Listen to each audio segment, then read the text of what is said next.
Alright, so I got this little idea. Probably ain't shit, but whatever. I need it recorded anyways. But it goes something like this. If I can play it right. Oops.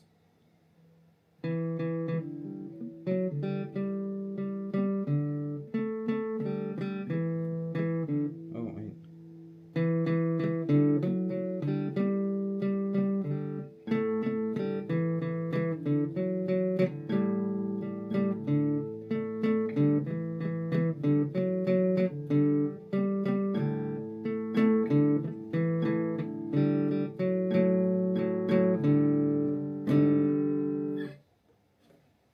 Yo! What's up? I'm back at it again. So this is my studio. It's like semi-done. I'm expecting my analog mixer tomorrow, so I'll be setting that up. I got a lot of wiring to do, as you can see. I got a ton of wire, and I'm exhausted, so I gotta, do all that. It's a process, but, in time, all good things come in time, so we'll see. Yo, what's up? I'm back. I know it's been a while, but as you can see, I made some progress with my home studio here, and I got my Soundcraft Ghost 32 channel, and I've been meaning to do this for quite some time, but today I'm gonna just document how to basically, right now, the way it's set up from the factory, it's set up to have the mix B / tape return, to have them monitor the VU meters. So I want to change that. So basically, for me in my hybrid setup, I want the meters to work for my line or mic inputs. I think it's more beneficial for me to see that, because then I can adjust it, do my EQ, send it back to the DAW, and pretty much, go that route. I like seeing it. I think it's one thing, like, this is definitely probably overkill for my setup, but I just love the analog sound that, these analog mixers give you. And I love the DAW, I love software, I love VSTs, but I really do enjoy running stuff through a board.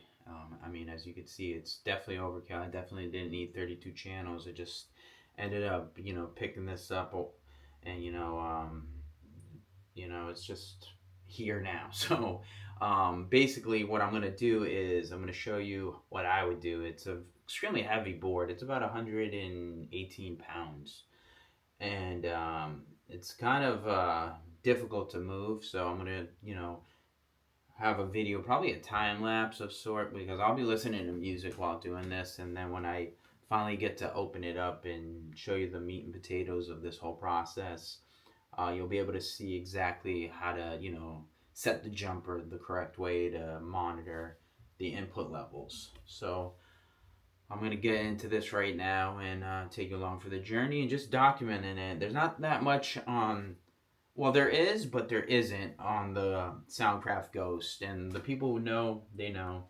I love this board. I think it's awesome. So I definitely want to show you guys how to do this, and just take you along for it, and getting one step closer to having my studio completed. So that's a plus. With I thought I was gonna document the whole process, but I'm not gonna lie to you, it's extremely overwhelming to do in construction, working, all this stuff. But once it's all set up, I'll definitely do like a little tour per se. But right now I'm gonna do this, and I just want to document it, because I just want to be held accountable for some uploads anyway. So this is my my video on that. So let's dive in. All right, and another thing is you definitely want to have good screwdrivers. Definitely invest in some screwdrivers. Just don't use your standard, like, let me see, standard Phillips. It's not going to work. You're going to strip out the screw heads, and then you'll have like a gunked up board. So you want to, keep this in relatively good condition. And how you're gonna do that is I have a few sets of precision screwdrivers, and you know, they're here. They're Harbor Freight. I'm wearing a Harbor Freight hat. So a lot of people will bash Harbor Freight, but honestly, the quality nowadays is extremely good, and it's, you know, not anywhere near any like professional grade pricing, and it's, you know, right on par with, you know, pro gear. So I would definitely recommend investing in that, because you don't want to, you know, mess up your screw heads. So definitely get that. And another thing that I would recommend getting, you don't need to, but you know, like a nice heavy duty, you know, button magnet will work. But I have a demagnetizer. It magnetizes it and it demagnetizes anything. So you just run your screwdriver through it and it'll magnetize it. So just like that, and now it's magnetized, and if I don't want it, I could demagnetize it. It's a great little thing, especially trying to get into like little spots where you don't want the screw to fall. Just a few things. Oh, and definitely get some compressed air. You know, for electronics, I spray out some cobwebs or whatever's in there, lint, dust, food, who knows. You definitely want to spray that out. And you know, I also have on hand, it's probably not the best thing to use wiping down surfaces, but I use Windex with some microfiber cloths. I think it does a good job just lifting up the grime. And we'll dive into this, and yeah. All right, so I'm just gonna take out this meter. So the meter's off. Boom. That's what the ghost of the meter looks like. It's just I don't know what kind of connection that is, but it comes right off. Comes right off. So just gonna put that to the side.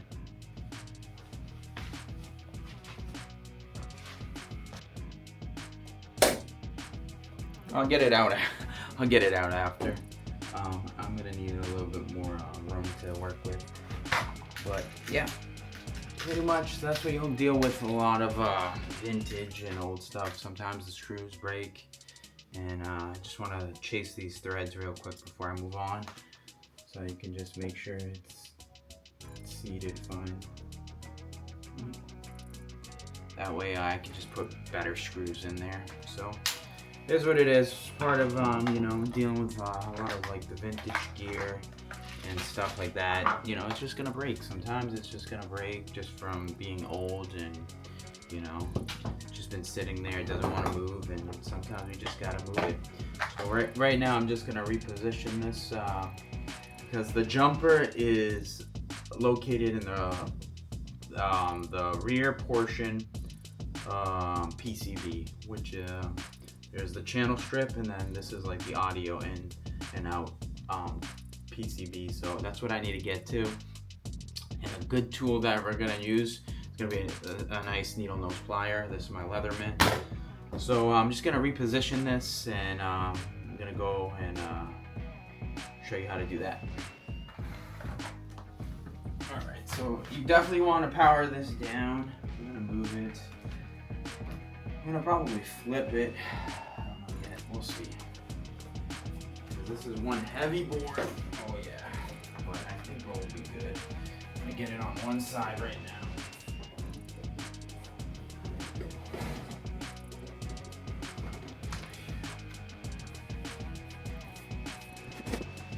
All right, here's that.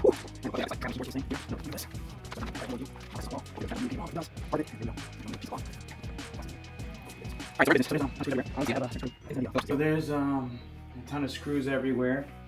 Let me see. I have a certain screw. I think it's gonna be a Phillips 0 precision screwdriver. This is insulated, so before you do anything, you just want to touch the metal, ground yourself. I have a wristband, but where it is currently, I have no idea. So we're just gonna move on. I have a little plastic container to just house all these screws that I'm going to take off and put back. There's quite a few of them, and I can see there's like some surface rust on them, so hopefully none of them break off. Let's cross my fingers. So here we go.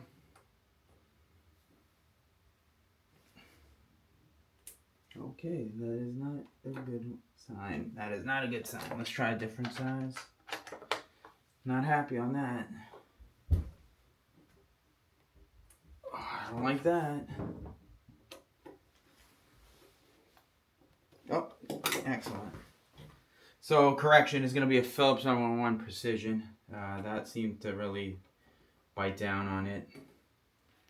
And yeah, hopefully. I'm not surprised with older stuff. Kind of, you know, part of the game, I guess.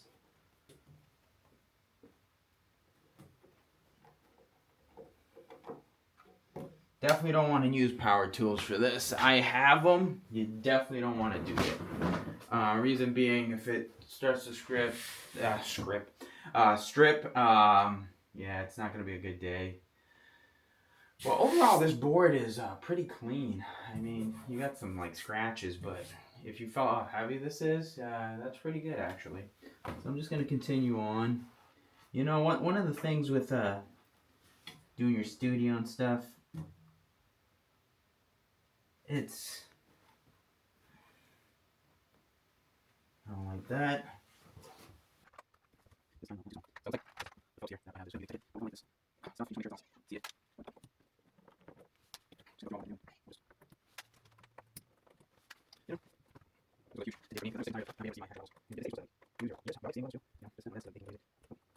Alright, so before I forget, we have a headphone jack that I'm just going to undo. I think the manual states something like that, but I'm not sure. I read it. Basically.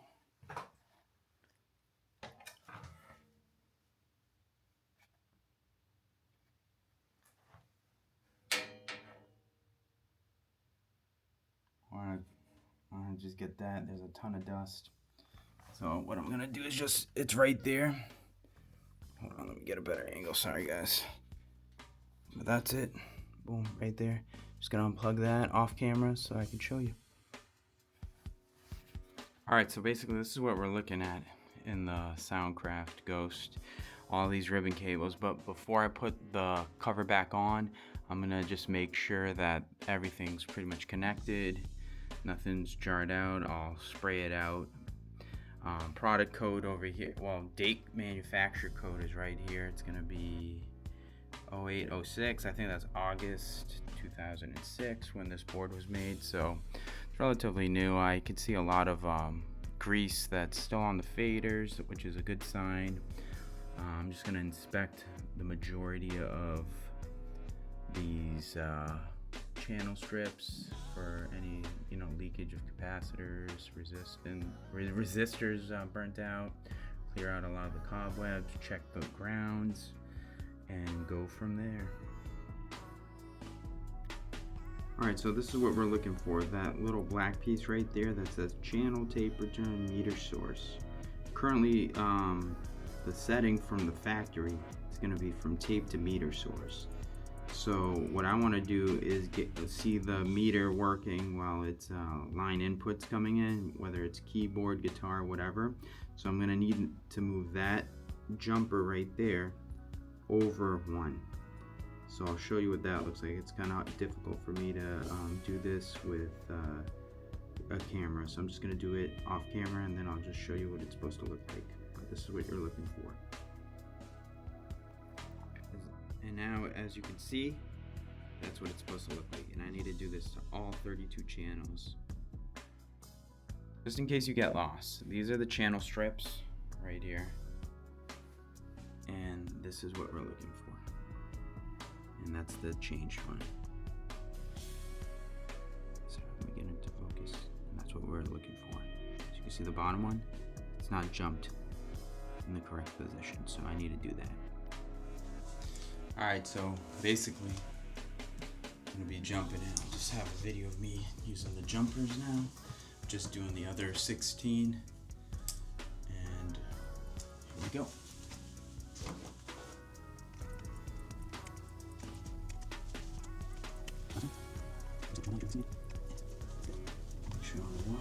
Ribbons are down too. Looks pretty good. Looks great. That's where we're at. Let me take off this light. So as you can see, the process wasn't what I was anticipating, but I was able to actually do it and, you know, swap that over, which is what I really wanted to do for a long time. So right now I'm just basically gonna vacuum this up, button it up, test function, and then just reassemble it and move on to the next step. And I'm gonna probably be making a video for wiring. So yeah,